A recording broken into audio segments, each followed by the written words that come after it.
తిరుపతి పుణ్యక్షేత్రంలో గత కొద్ది రోజుల నుంచి కూడా కొన్ని ప్రైవేట్ హోటల్స్కి ఈ బాంబు బెదిరింపు మెయిల్స్ కలకలం రేపుతున్నాయని మనం చెప్పొచ్చు.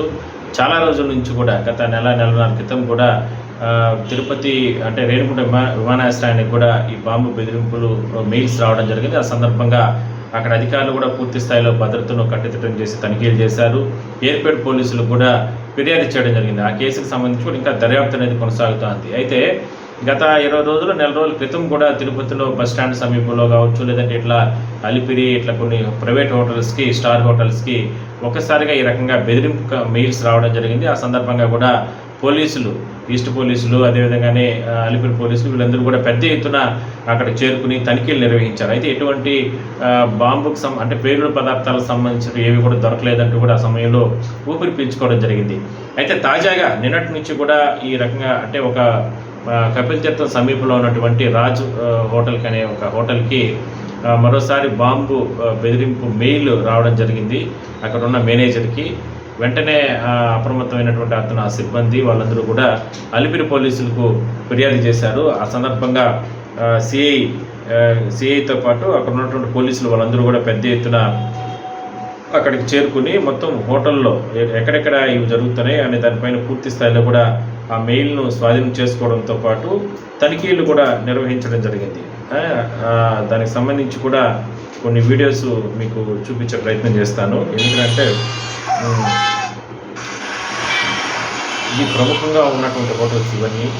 ఈ హోటల్స్ వద్దే పెద్ద ఎత్తున గతంలోనూ ఈ రకంగా బాంబు బెదిరింపు రావడం జరిగింది.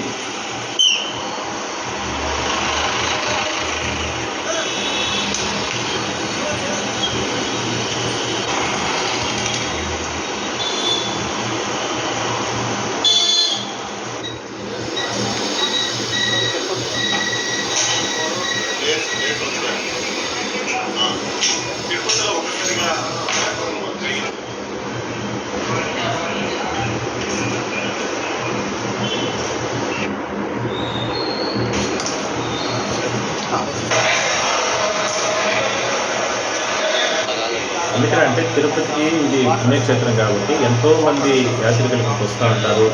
విఐపీలు, ప్రముఖులు, మంత్రులు, మాజీ మంత్రులు ఇట్లా ఎంతోమంది వస్తూ ఉంటారు.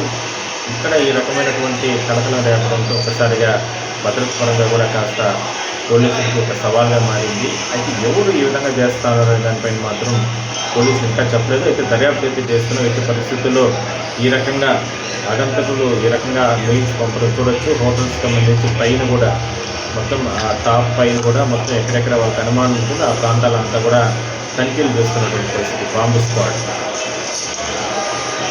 వదలదు. ఎట్టి పరిస్థితుల్లో అలాంటి వాళ్ళందరిపైన కఠిన చర్యలు తీసుకుంటారు. ఇది ఆకతాయిలు చేసిన పనిగానే పోలీసులు గుర్తిస్తున్నారు. కానీ అలా చేయడం కూడా చట్ట విరుద్ధం, తప్పు. కాబట్టి ఎట్టి పరిస్థితుల్లో వాళ్ళని అరెస్ట్ చేస్తామంటూ చెప్తున్నారు.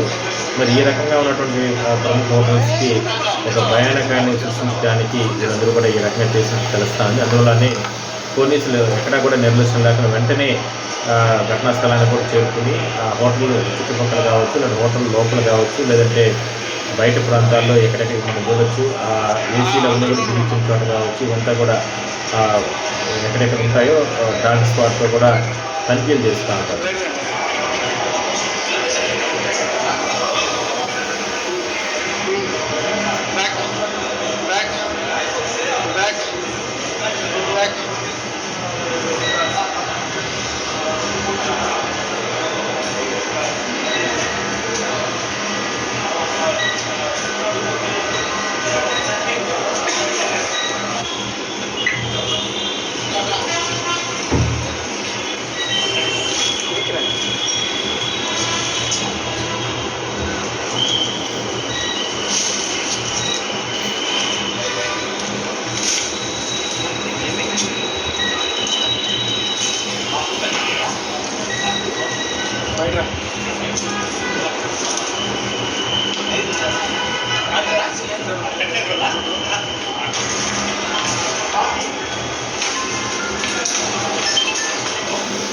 సో ఎవరు ఆందోళన చెందొద్దండి, ఎవరు భయపడాల్సిన అవసరం లేదు.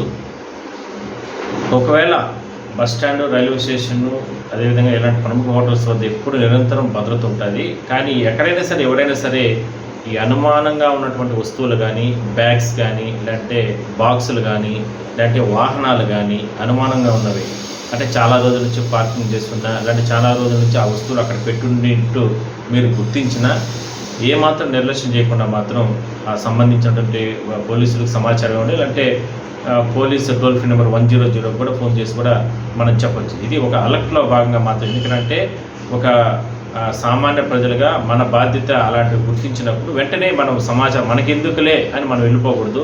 మనం అలాంటివి ఏదైనా సరే గుర్తిస్తే వెంటనే పోలీసులకు ఫోన్ చేసి, సార్ పలానా చోట మాకెందుకో కొంచెం అనుమానంగా పలానా వస్తువులు చూసాం, లేదంటే పలానా వ్యక్తులు తిరుగుతున్నారు, లేదంటే పలానా వాహనాన్ని పార్క్ చేసుకున్నారు, ఇలాంటి ఒక సామాజిక భద్రత పరంగా కావచ్చు, అది మన భద్రత పరంగా అన్ని రకాలుగాను మన నగరాన్ని మనం అంటే భద్రత పరంగా మనలో భాగంగా మనం అలాంటివి ఏదైనా సరే గుర్తిస్తే వెంటనే తప్పేం లేదు, మనం ఫోన్ చేసి కూడా పోలీసులకు చెప్పచ్చు.